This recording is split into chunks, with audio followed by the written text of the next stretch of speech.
Alright, BMW's giving me a bit of bother. Math died, so changed that, and it's fixed it, so that's pretty good. But I got another issue right now where this door just thinks it's open all the time. So because it's a BMW, there's no like switcher button or anything here. It's all within this mechanism here. So I'm going to take you along on a little journey of self-discovery, because I do not know myself how this thing actually works. I've looked at a couple of things online. I know to take the door card off and everything like that, and to get right onto it. So I'm gonna, yeah, I kind of don't want to pull it all out because I think it's the door locked and I need the door to be locked. But if I can at least have a look at it today and then make a decision of what I'm going to do, sometimes better when it's a little less rainy out here. So right, okay, I'm going to take this door card off and just have a look. You probably can't see much there, but T20 Torx bit, there's bolts 1, 2, 3 and 4 in there. From memory, there's one down here as well in there. Let's get them out, see what happens. I've just been BMW'd. Guess I'm taking the door card home to glue the trim back together. Oh well, there's bits missing off it anyways, there's stands and all that missing, but here we go, it's somewhere in there. Can you see it? Yes, you kinda can. Let's put the light on. Okay, the V2. Oh, sorry, the iPhone has to tell me when to put on the light. That's our guy in there, so how difficult is that to get everything off? We've got push rod up there thingy.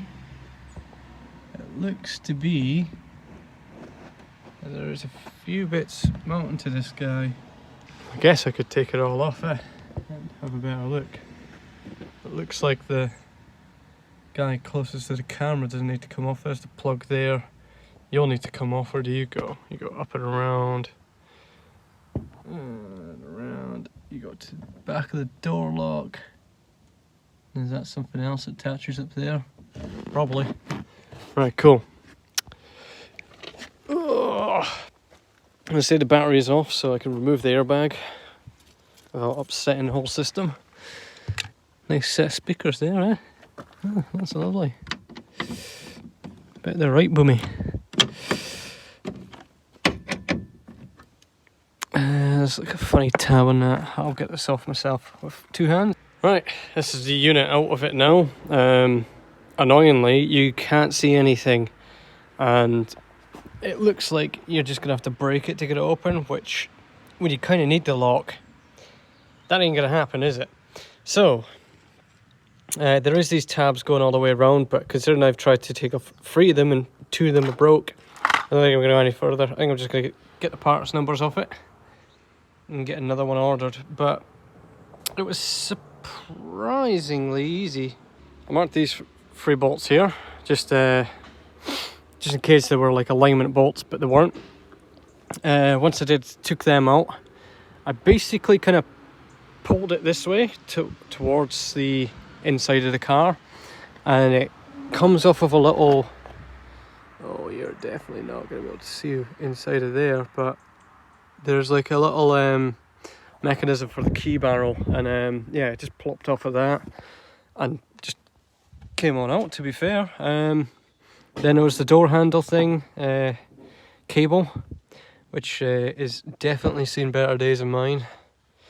I know the door handle's a bit rough to use, like, but can't really do much about that. But yeah, it's actually surprisingly easy to get it out. I think if you've got a CI, you're in for a bit more of a time, because the window mechanism's in it, because it's got to pull the window down a little bit so that it clears the seal.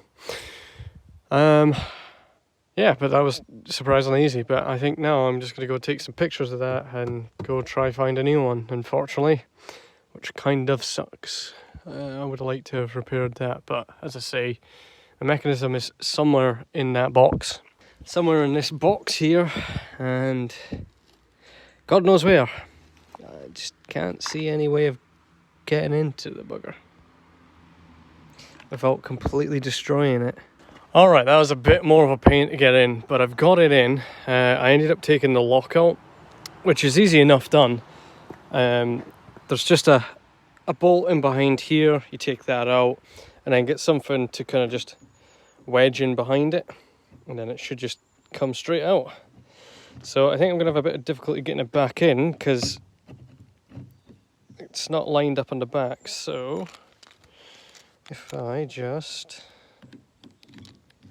make sure that light wasn't on, if I just do that, give it a couple twists, there we go. Right, so I'll tighten up that bolt again. I'll re-plug in the airbag and kind of mount it up.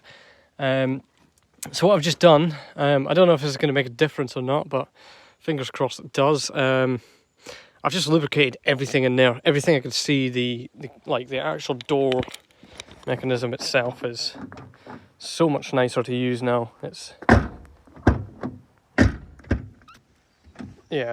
so much nicer. So I read online that it can be sometimes a bit finicky, like these bits in here can wear down and it just doesn't shut properly, and it like causes issues, but I don't think that is my issue. I watched it like flicker on and off on the dash for ages and didn't really do anything about it then, and obviously it's just kind of died recently, so yeah. And just for note, it's a Allen key that's in here anyways. So I just push that out now. Yeah, this is a very greasy task. When I go mental, just constantly washing my hands. Hate having greasy hands and greasy tools, so everything will need to get washed at some point soon. Right, 10mm, because I need to put that airbag back in. Right, I already know what the answer to this is, but basically this light there always stays on. Also, I don't know why I was so worried about the airbag. Like, I've not got the seating. So this light doesn't go off even with the door shut, which is kind of a problem. It kind of is. So that's just done absolutely nothing. So I know that is foobarred anyways, but yeah, so I need a new one of those. I've kind of watched it just not work for ages, so yeah. Okay, so I need a whole new assembly of those from some kind of breaker, because you can't buy them new. Well, you can probably from BMW, but they'll probably be a fortune, so. Alright, I'm back at it, probably about a month later or something, but I've got a new unit. This is got the same code on it that was near impossible to find, but I got one. It's only 25 quid, so that's a good one. So I need to get that in there, and yeah, yep, bolt holes look about right. Yeah, I'm just gonna fire it in. But yeah, I'm gonna save myself the hassle, and I'm gonna take that off, which I've still left it all up. So yeah, right, I'm just gonna do that. So shall we do like a fancy YouTube thing where I do line this up with something? We'll line that up right there, and then that with the edge of the door. Yep, ready? Wow, probably did that all wrong, but it's on. So first test, does it lock? The latch is all right. That's a good sign. Here we go, moment of truth. How's this fix what we're fixing? Hey! Well, that's nice. Now, can I get it back open? Perfect. Awesome. That's just what we're looking for. Now, the real question is, will the car start? It's not been started in a while.